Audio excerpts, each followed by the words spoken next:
Hello and welcome to another Canvas training video. Today I'm going to show you how to add people to your course. I'm going to show you how to remove them from your course, and I'll also show you how to change their role in your course. Okay, let's get started. From your dashboard, you want to open up the course to which or from which you want to remove people. I'm going to use this course. I don't have a lot of people in here. You may notice that if you do have a lot of people in a course, that it takes a little while to load when you click on people. So that's our first step. We're going to go to the course menu, select people, and because I only have a half dozen or so people, it loads pretty quickly, but it might take a few seconds and you might even have to scroll down to see all the individuals in your course. As you can see, I have just a couple of students. I have an observer who also has the role of student. Fairly unusual, but it's because it's actually a staff person. And I have the teacher, who is me. So let's pretend we're going to add someone. In order to do that, from the people page or window, you would click Add People, plus People.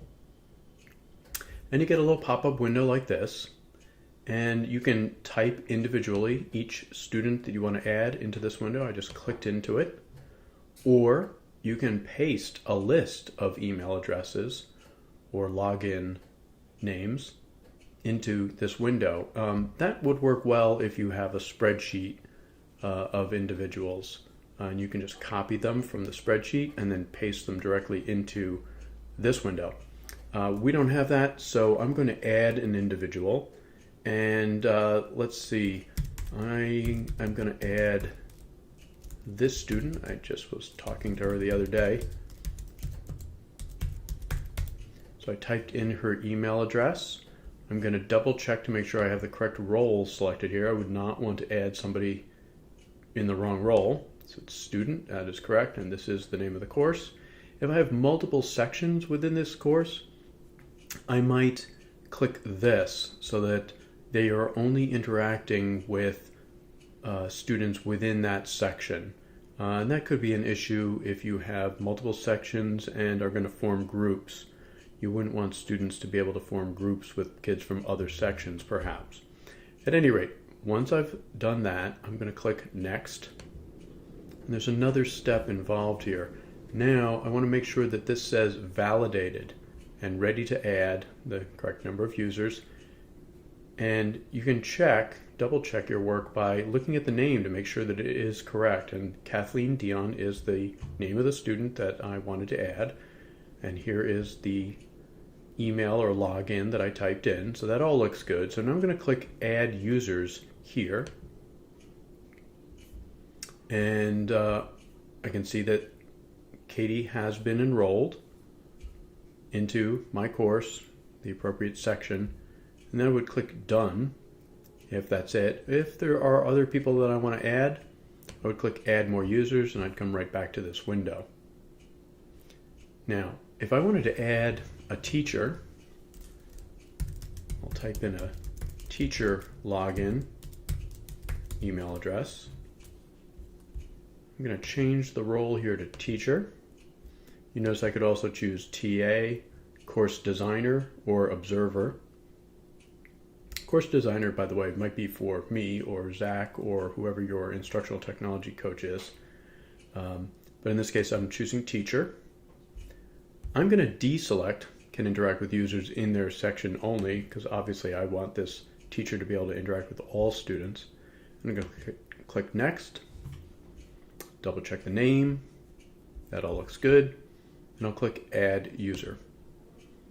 And I'm done. Now, let's just say that, oops, I made a mistake. I don't actually want these individuals in the course, or let's just say I don't want Katie in this course. So I'm going to, I'm going to click her name. Then I'm going to click More User Details. Did you see how that popped up a few seconds after the window opened? It's very subtle, but this is actually a link. Click More User Details. Now this opens up the name of the course and section if applicable. And then I have two choices. I could conclude this enrollment or I could delete this enrollment. I would advise against choosing delete this enrollment. It might actually be disabled for you, but I would always choose conclude this enrollment. And here's why. When you conclude an enrollment for someone in your course, it removes them from the course. You don't see them. They won't see your course again. But it preserves any work that they might have done, including any grades or any comments that you've made for that individual. So choosing conclude this enrollment kind of preserves any information about that person in the course. And that way, if they change sections or they wind up dropping the course and then they re-enroll in the course, maybe it was an accident, you can just click restore this enrollment, and any information that was available about that student in your course will be restored. So it's kind of a nice safety. All right, I'm going to go back to people. And I'm going to change, I decided I want to change the role of this individual. So once you've put someone in your course, if you decide, you know what, actually I didn't mean to make that person a teacher, I wanted them to be a TA, I'm going to click the little gear or cog over here on the right, and I'm going to choose edit role. Before I do, and while I have this menu open, just take a look at the other options here. We could also change which section an individual is in. You could add sections, or you could take sections away, or switch sections. We could try to inactivate the user, although that also might be disabled for you.